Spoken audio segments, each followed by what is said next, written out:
কর্মস্থানে উপস্থিত হয়েছি, আমাকে হিয়ারিং এ ডাকা হয়েছে। তাই কর্মস্থানে এসে আমার যে দাদুর কবর ছিল সেই কবর থেকে কিছুটা মাটি আমি সংগ্রহ করেছি।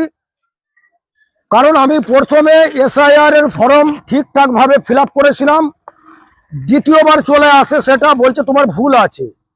দ্বিতীয়বারে আমি আমার পাসপোর্ট দিয়েছিলাম, তারপরেও কিন্তু আমাকে হিয়ারিং এ ডাকা হয়েছে।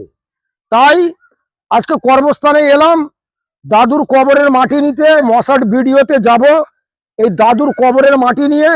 কারণ কোনো রকম কাগজ যদি সবটাই যদি ভুল হয়ে থাকে, হিয়ারিং এর সময় তো বলতে পারে যে তোমার এই ভুল আছে ওই ভুল আছে। কারণ আপনারা ভাবুন, দুবার আমি দিয়েছি, পাসপোর্ট দিয়েছি, সেখানেও আমাকে হিয়ারিং এ ডাকা হয়েছে। তাই দাদুর কবরের থেকে মাটি সংগ্রহ করেছি। এই মাটি আমি সেখানে রাখবো। যদি এই মাটি দেখে বা কাগজ কি হবে আমি বলতে পারবো না, হয়তো কাগজ কোনো রকম কাগজ হয়তো গণ্য নাও করতে পারে। তাই আমি কবরের মাটি রাখবো। যে দেখুন, আমাদের পূর্বপুরুষেরা এই দেশেরই মানুষ, আমি তাদের বংশধর। এই মাটি রাখবো।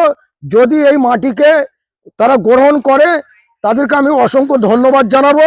তাহলে 11টায় মশাট ভিডিওতে যাব।